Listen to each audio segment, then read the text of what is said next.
In this episode, we discuss the basics of a gym fitness program, how to get started, and the benefits it can have on your overall wellness. Included also are tips on how to maintain the program and see that you finish it. We also discuss the importance of rest and how it factors in muscle development and recovery as well. One of the most popular forms of exercise is working out in the gym. This is one of the reasons why modern-day gym memberships are increasing in numbers. In the United States alone, gym fitness is estimated to be valued at $700 million, with roughly 12% of the general populace attending regularly. The term gym is derived from the term gymnasium, ancient Greek structures that were popularly used as places of athletic, military, medical, and sometimes educational activities. Sometimes called health clubs, or fitness centers, modern gyms are mostly focused on physical conditioning, development, and strengthening. While all these facilities house exercise equipment, some even have instructors who are capable of carrying out therapeutic treatments or routines that are aimed at healing injuries. History. Gymnasiums, or gymnasium in ancient Greece, were centers of physical and intellectual education for young men. Included in their curriculums were gymnastica militaria, or self-defense, gymnastica medica, or physical therapy to help the sick and injured, and gymnastica atletica for physical fitness and sports. In Greek culture, physical development and education was considered to be as important as that of the cognitive or intellectual kind. These gymnasia also housed libraries that could be perused by the students. Aside from this, community events featuring gymnastic prowess were also held as part of celebrations during village festivals. The Greek word gymnasium means school for naked exercise, with its root word gymnos meaning naked. Come the 19th century, schools and colleges began building gymnasiums once again and integrating gym activities into their curriculum. In fact, the term gym is still used for school gym class, built for physical exercise, social sports, and various other games. One popular example would be the YMCA. A Zurkani, or the ancient Persian gymnasium, were probably the first recorded gyms in history, dating back to 3,000 years ago. However, it was from the term gymnasia that served as the basis for the name gymnasium. Gymnasia was a German term for places for gymnastics and was an outgrowth of the Turnplatz, an outdoor space for gymnastics. German educator Friedrich Jahn and a 19th century political and gymnastic movement called the Turners were largely responsible for its spread and promotion. The year of 1852 saw what was probably the first indoor gymnasium, built in Hesse by Adolf Spies, an enthusiast for boys and girls gymnastics in schools. The 1930s saw a different type of gym appearing, with the resurging popularity of boxing. Boxing gyms came about in Manhattan in 1939. These gyms did not include the usual variety of general exercises, and instead were boxing-specific, training only fighters and boxers. 1977 marked the start of gym chain commercialization, as different brands were developed, marketed, and sold globally. And with the popularization and development of gym regimens came better equipment, such as total-type gym machines in the 1970s. As interest for personal health increased, companies also began looking out and taking on greater responsibility for the health of their employees. Corporate gyms began in the 1980s, installing gym facilities usually in the same office building. Recognizing that healthy employees were happier and more productive, employers encouraged a regular exercise schedule at an easily accessible location. Today, gym fitness remains one of the more popular ways of getting fit, with a great number of clients who aren't bodybuilders or fighters, but just regular attendees looking to lead a fit and healthy lifestyle. With the creation of popular new gym chain options for fitness, programs have become more convenient and accessible. The increase in celebrity attendance over the years has also contributed to the rising popularity of gym fitness. Gyms and health clubs are typically divided into different areas, with the corresponding equipment usually occupying these areas. The main workout area is where you can find free weights, such as dumbbells, barbells, and weight machines. Mirrors usually populate the walls so that you can monitor and maintain correct form and posture during workout routines. There are also gyms that only utilize free weights instead of the combination of free weights and exercise machines. These are usually referred to as black iron gyms, named after the predominantly black color of traditional weight plates.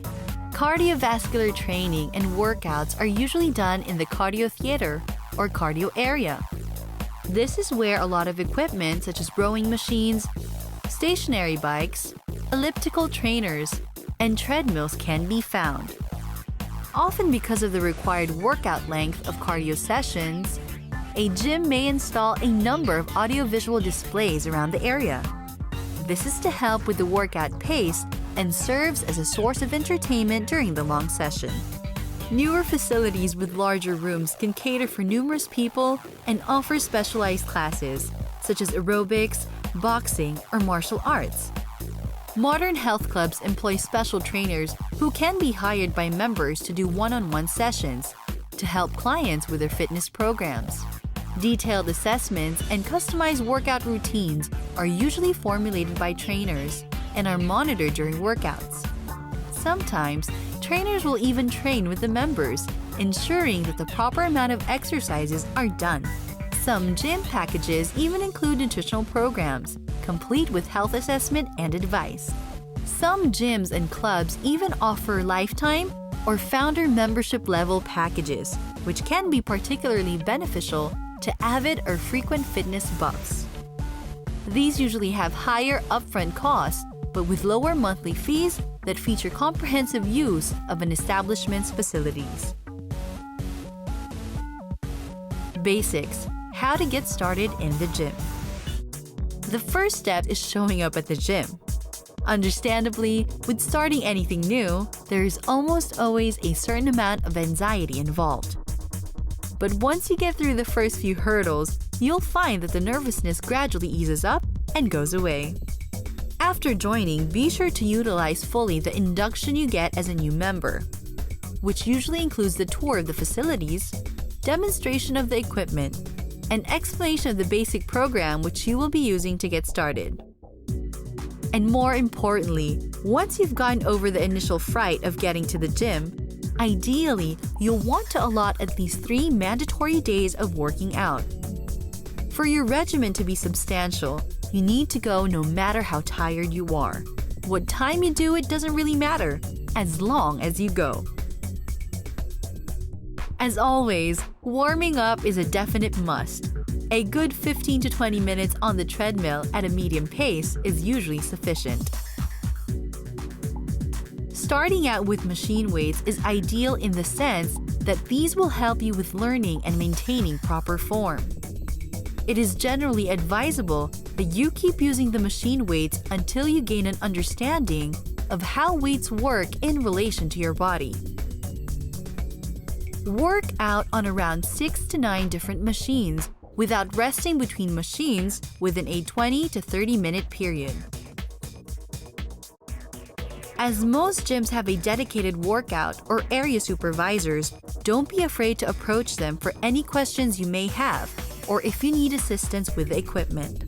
Start out by working major muscle groups. Even if you're just doing chest, back, or shoulder exercises, other areas are affected and develop.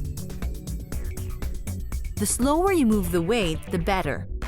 This ensures that you work the full range and capacity of your muscle. If you're new to gym training, it's always best to start with lighter weights. This will keep you from wearing out or injuring your muscles, gradually letting them get used to lifting. Be patient with your progression. Don't jump at once to heavier weights. If you feel too much of a burn or strain, lower your load. However, if at around 4 to 5 reps it seems easy, you can add one increment. Lack of resistance means that you aren't working your muscles enough. Once you've established a routine, you can begin modifying your workout. You can start by inserting 1 to 2 minute intense workout segments in between your regular segments.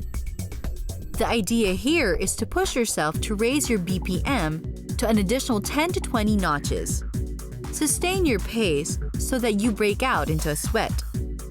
After each intense segment, cool down a bit for a few minutes before starting your next regular workout segment. Remember to always stretch and cool down at the end of your workout. A few minutes in the steam room or sauna, or a short dip in the pool, helps with unwinding and gradually helping your body ease back into its regular pace. On days when going to the gym simply isn't possible, find a simple substitute, such as taking a 10-minute walk before going home or using the stairs instead of the elevator. Doing this will keep your body in active mode, making going back to the gym easier. 3 rules for meaningful workouts. The gym habit. If you're still having problems with going to the gym on a regular basis or would like to start doing so, try placing different cues around you. For example, you can prepare your workout clothes and leave them by the bed at night. This way, when you wake up the next morning, this is the first thing you see and the first reminder you get for the day. You can add more cues and reminders to keep on nudging you that you need to go to the gym sometime today and to prevent you from backing out. Consistency. Work, play, and life in general needs consistency in order to reap the most rewards. And to have an effective workout, you must be consistent. However, this differs from each person to the next. We all have varying levels of different needs and wants. Factors like strength, goals, facilities, and even injuries are all different for everyone. What matters is knowing what works for you and sticking to it. Feel out your routine and see if it works for you. For example, you might just want to tone up, so a workout focused on cardio and moderate lifting might work best. Or if you're looking to enter a competition or contest, then you should adjust your workout accordingly. Asking for advice and doing research is also a big help. Fundamentals. Always be aware of the basics first. Mastery of the simple exercises goes a long way, especially when you start forming your own routines. With knowing the basics and how they work will help you with putting together your own workout plan. If you understand how the simple exercises work and how your body responds to them, modifications and fine-tuning will come easier down the road. This also gives you a certain amount of courage when working on more complex goals and exercises such as high-intensity workouts or triathlon preparations. Tips and trivia. When monitoring your progress, watch the tape, not the scale. This is because muscle is more dense than fat. Remember to breathe correctly as you perform your exercises. Holding your breath while doing the movements will only raise your blood pressure unnecessarily. If you're doing a press, for example, exhale as you push the weight away from you, inhaling as you bring it back. Focus on your goals and keep working towards them. A positive attitude helps you as you go through your routine. And if ever you're derailed by obstacles, it will be easier to get back on track. There are weight programs for women that aren't designed for bulking up. Contrarily, muscles that are toned are slimmer. Variations in your routine can also help maintain interest. A day for swimming or tennis can break the weekly routine, thereby avoiding monotony. As a beginner or normal gym goer, it's better to engage in 1-hour workouts for 7 days a week than having a long workout once in a while. One important thing to remember when looking around for a gym is to check out the facilities thoroughly. Equipment should be clean and working, as well as for the individual areas. Also inspect the showers, toilets, and changing rooms. One sign of good management is cleanliness. Lastly, come with a goal in mind. If you can, hire a personal trainer who can assist you with determining the best course of action. Let them know if you're trying to build strength, lose weight, improve your endurance, or just getting fit. Whatever your goal is, ask them to help you outline a plan to get there. Your goal must also be specific in order to help you stay focused. Something specific like wanting to lose 10 pounds in a month. On the other hand, if you're not working with a trainer, do some advanced research and write it down. A written plan will generally keep your guesswork and fine-tuning to a minimum.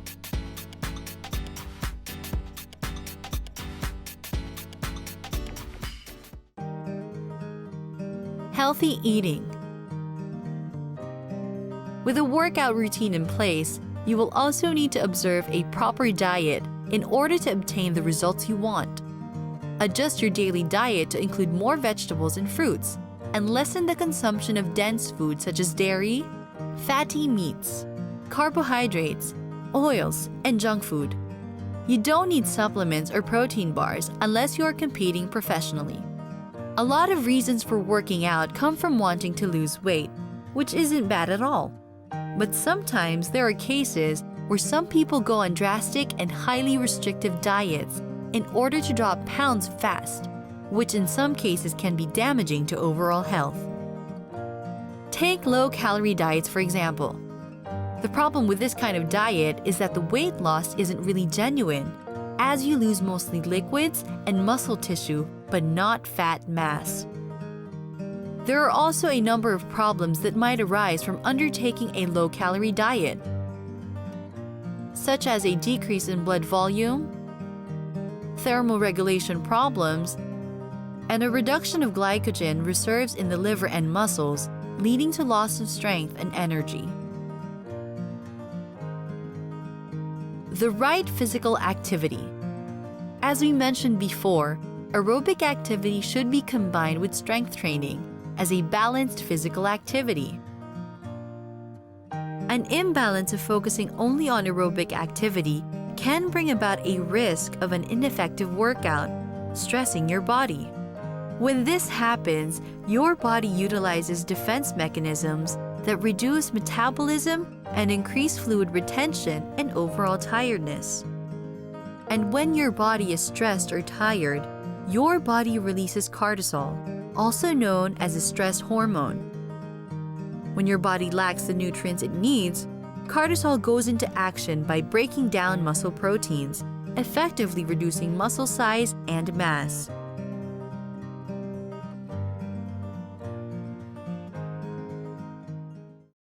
As we've said before, consistency with your exercise routine is important if you want to reach your goals. Working out regularly is good, but you will also want to allot a period of rest or a period of low physical activity. This is to allow your body to repair the damage it has sustained. It also keeps your workout rate at sustainable levels. A proper recovery is just as important as a proper workout, and there are many techniques and strategies that claim to be the correct way of training and recovering. This is very rarely true. Like a training program, recovery strategies never have universal applications to everyone. A certain amount of trial and error is still needed, even when using general concepts of recovery to a specific individual.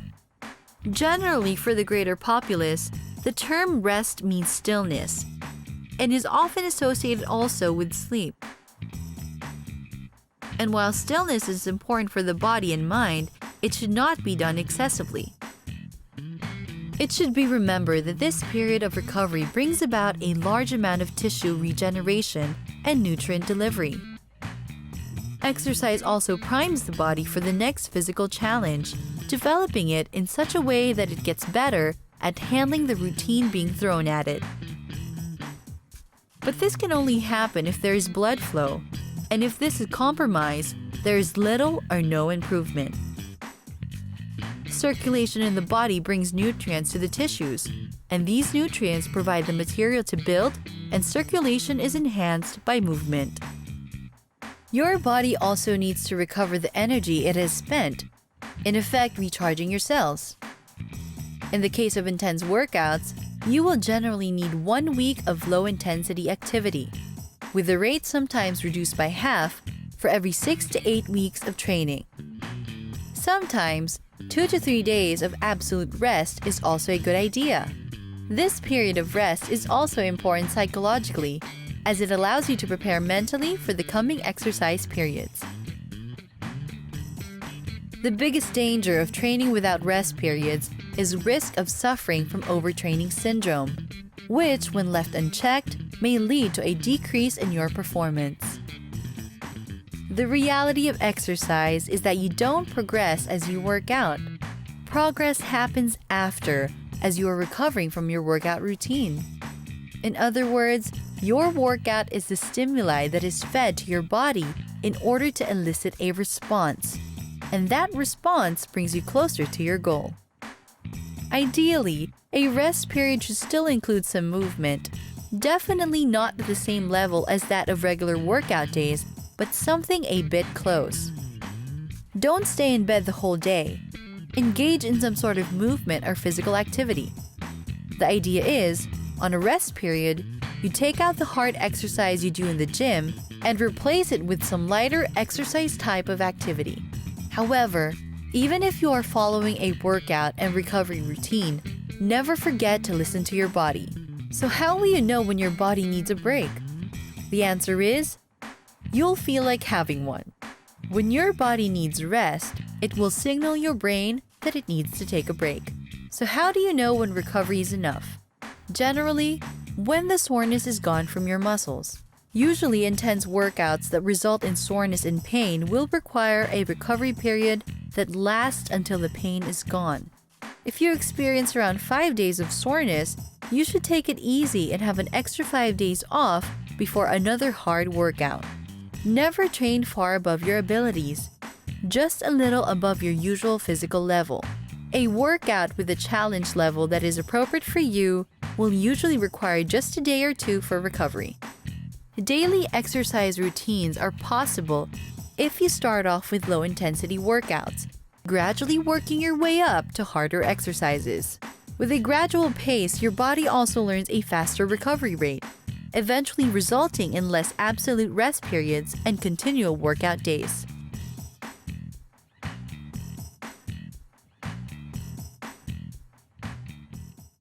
As we conclude another episode of Busy Bodies, we hope we have helped you by explaining what gym fitness is, the importance of a balanced workout, value of a proper diet, and benefits of a rest and recovery period. So we hope we have inspired you to take another step towards a happier and healthier lifestyle by hitting the gym today. See you next time on Busy Bodies, and thanks for watching.